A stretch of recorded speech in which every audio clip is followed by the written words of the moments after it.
గారి పెద్దలు ఈరోజు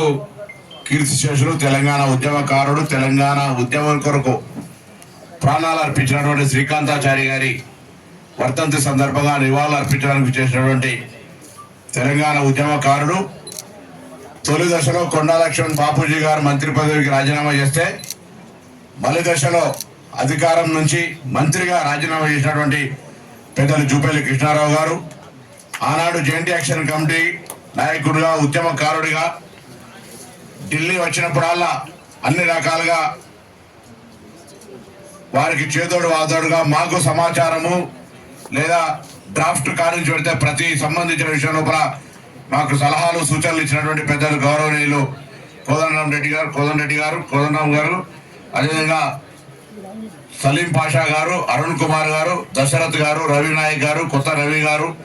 ఎర్ర వీరన్న గారు, ప్రశాంత్ గారు, రవి నాయక్ గారు, కొత్త రవి గారు, ఎర్ర వీరన్న గారు, అదేవిధంగా శేఖర్ గారు, మనోజ్ గారు, మొత్తంగా భువనగిరి వాళ్ళ శ్రీకాంతాచారి తల్లి శంకరమ్మ అక్కడ ప్రోగ్రాం పెట్టి రమ్మని చెప్పింది. కానీ నేను హైదరాబాద్ ఇన్ఛార్జ్ మంత్రి కావడం వల్ల సాయంత్రం కొన్ని కార్యక్రమాలు ఉన్నాయి. వాస్తవంగా కరీంనగర్ పోయేటప్పుడు కూడా ఆ ప్రోగ్రాం క్యాన్సిల్ చేసుకొని కండాల్సి వచ్చింది. కాబట్టి అక్కడ రాలేకపోతున్నా. ఆ తల్లికి ఈ సందర్భంగా వందనాలు, నమస్కారాలు తెలియజేస్తూ తప్పకుండా శ్రీకాంతాచారి ఆశయాలను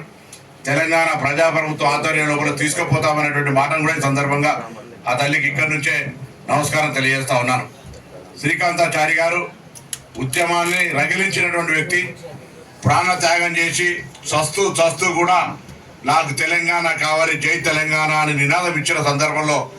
పార్లమెంటులో ఉన్న మేము ఆ స్ఫూర్తితోటి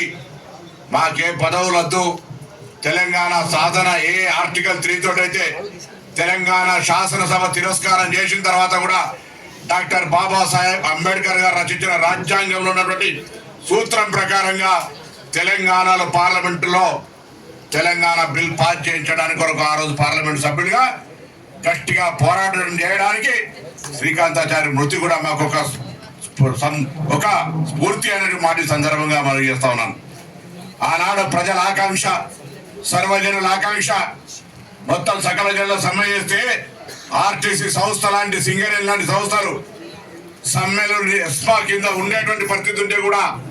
నై చెలేగా, బస్కపోయా, నై చెలేగా అని చెప్పి మొత్తం జనజీవనాన్ని స్తంభింపజేస్తే, సింగరేణి లాంటి సంస్థల బొగ్గు ఉత్పత్తిని పనిచేస్తే దక్షిణ భారతదేశ గ్రిడ్ విద్యుత్ ఉత్పత్తికి భంగం కలుగుతుంటే దేశమంతా కూడా కదిలినటువంటి పరిస్థితులలో ఇవాళ తెలంగాణ సకల జనుల ఆకాంక్ష, అందులో నేను కూడా ఒక పాత్రధారిని. పెద్దలు గతంలో చెప్పినట్టుగా నాతోనే తెలంగాణ వచ్చిందని చెప్పారు.